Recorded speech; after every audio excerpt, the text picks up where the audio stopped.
I despised the universal church. I truly did. I harbored a deep resentment for the church. If everything she told me is true, I will leave everything behind to know and serve you, and I will always follow your ways. I was a spiritist. I was born and raised in spiritism. My life was troubled. At that time, I only knew about God from hearing others talk about Him. Like most people, I would say, goodbye, take care, go with God. That was the extent of my knowledge of God. I sought protection from saints and idols, from gods I believed were divine, but they were not. I suffered greatly from insomnia for many years. I hardly slept. I never knew what it was to sleep peacefully through the night. I never knew what that was. The father of my son, who also practiced spiritism, left me when our son was just 2 months old. He went off to work and never came back. After the separation, I would go out at night, but as soon as I arrived somewhere, I'd ask myself, what am I doing here?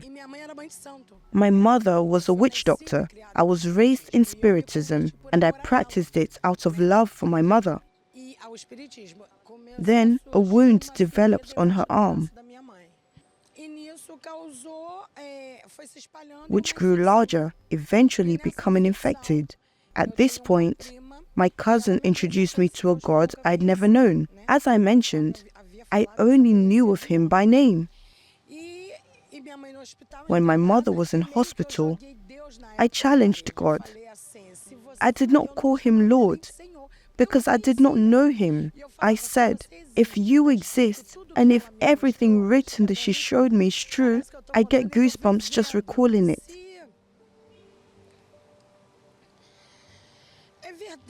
If it's all true,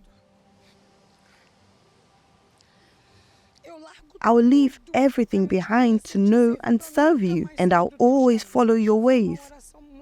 It was a heartfelt prayer. When my cousin explained things to me, I asked her, who is this God? I only know of him from what I've heard. Who is God? She replied, cousin, God isn't these idols you place at crossroads or make offerings to. God is nothing like that. God is spirit.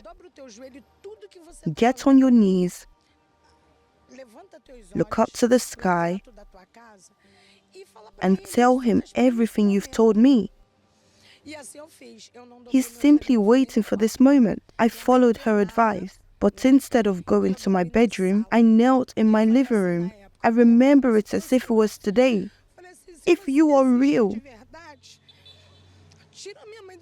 take my mother out of that hospital.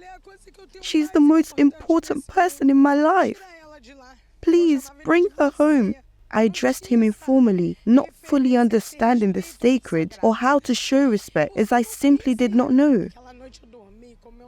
That night, I slept like I'd never slept before. I slept through until morning. I finally knew what it was to truly sleep. The next day, I got ready to go to the hospital to relieve my sister, who was carer for my mother. But before I could leave, the doctor called. Roseanne, I'm calling from Salgado Filho Hospital. I replied, just tell me if Mrs. Lucy Rodriguez dos Santos has passed away. He said, no, you can come and collect your mother. She's been discharged from the hospital. I just looked up and said, you are amazing. I am no longer a witch. From today, I will follow your path. From today, I am yours, God. I had received the sign I needed. I came to the church and sat in the very last row. When I sat down, I thought, I feel good here. I've remained ever since. I am still on that journey. Today, I can say, as for me and my house, we will serve the Lord. How do you feel within yourself now? I have peace.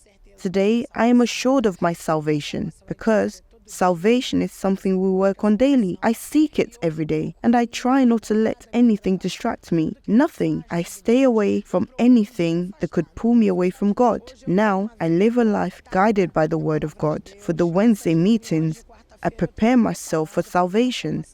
I try to take in every direction that comes from the altar. I don't just take it in, I absorb it deeply. I am currently rereading The Word Will Burn. Will you be here for the apocalypse? It's always beneficial. This journey with him is extraordinary because I am attentive to the signs.